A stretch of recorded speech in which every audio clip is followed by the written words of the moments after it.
Hi and welcome to this Blueprint Markets video update with me, John Kibler, head currency analyst. In this video I'm going to talk about the Australian dollar versus the US dollar as prices come up into the key 0.7100 area. Now, the reason why I'm talking about this pair is because this is what you typically look for when looking for a trading opportunity. I like to look at where price has been considering the highs and lows in the past. So if I was to, for instance, just kind of grab a pen tool, if I said to most people, where would you want to be a buyer of the market, where would you want to be a seller of the market? Well, immediately you'd say I want to be a seller here, because you can see in hindsight that price made that considerable move down. So you're saying to yourself, well, yeah, I want to be a seller at that given point.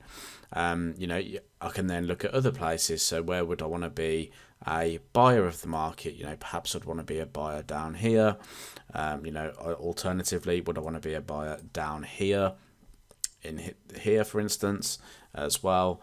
Most recently here, and the reason being is because price came down into that area, rallied, pulled back into it. So I call it kind of like a you've got your sort of development area, and then you've got your setup area. Okay, so your development area is where price kind of comes into a point, accelerates away like you may expect it to do, and then your setup point comes where price comes back to that area, because you want to know, do buyers or sellers still exist in and around your point of interest? Now, a good sort of example of that is coming up right now. But if I just zoom back slightly, you can see that when price crossed the 200 moving average here, we created a top in the market.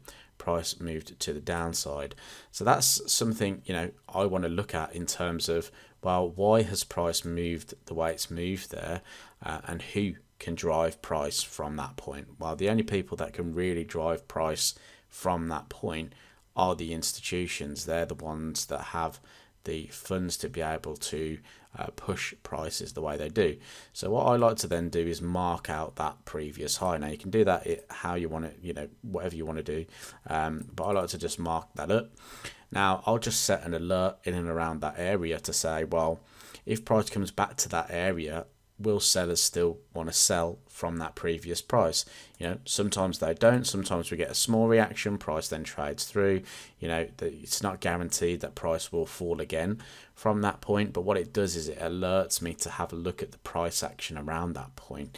So then what happens is, if I just put a vertical line there, you can see that was back in the 3rd of June 2022. So if I was to dive down to an hourly, for instance, and what I'm going to do is just zoom all the way back to June 2022, just to show you how price action reacted around that point. We can see it's just coming up in here now. So here's the 3rd of June, and you can see this kind of shape of the market begins to change. We have an extensive rally to the upside. We then form a kind of double top pattern. We form a bit of a consolidation, but most importantly, price begins to form a new low, and that's what would trigger me into looking into short opportunities into this trade. Obviously you can look at a lower time frame as well. It comes down to your discretion. You could look at the 30-minute time frame, the 15-minute time frame here, for instance, and have a look at how price changes around that. But that's why I'd be looking to sell around that area, because on this daily time frame, price has come up into this area in the past and sold off. Example here, price has come back up into the 0.7100. The last time it was here, we moved all the way down to 0.6200 in a sort of 900 pip move to the downside. So that signals to me, are sellers going to react at that point? And again, if I go to an hourly time frame and we zoom in, what's happening with price? Well, price has come into the area.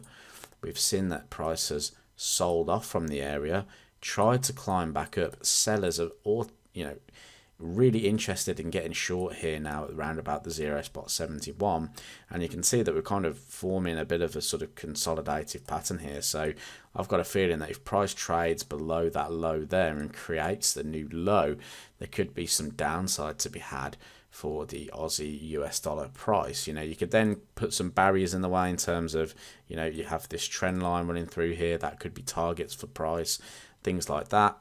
You know, if I go down to the 15-minute time frame, ultimately what does appear at this high? Well, you get a head and shoulders pattern, price makes the new low here, and then price tries to basically come back and try and take that high, and fails to do so. So this to me looks like a good opportunity to start looking for potential moves to the downside now, because we've come up into this previous area of resistance. Now, if I'm wrong and you know, price starts pushing back to the upside, then we've got another opportunity to potentially trade higher up to the next area of resistance, which happens to be the area we were just talking about, where price sold off from here back in June.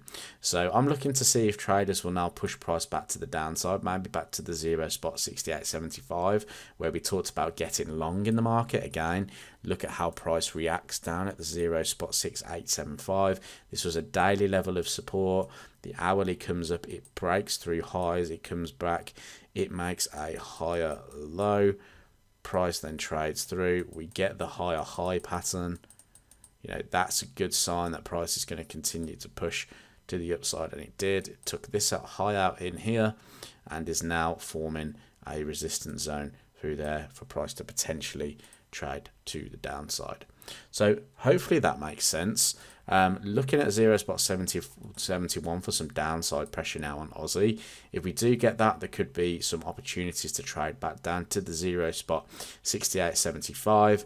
If price ignores the 0.71, then we'll look to see if price can trade back up to 0.7275s and up here around about the 0.73 as well through that point. So keep your eye on that. I'm looking for opportunities here. We'll see how price reacts, and hopefully I look forward to speaking to you in the next video.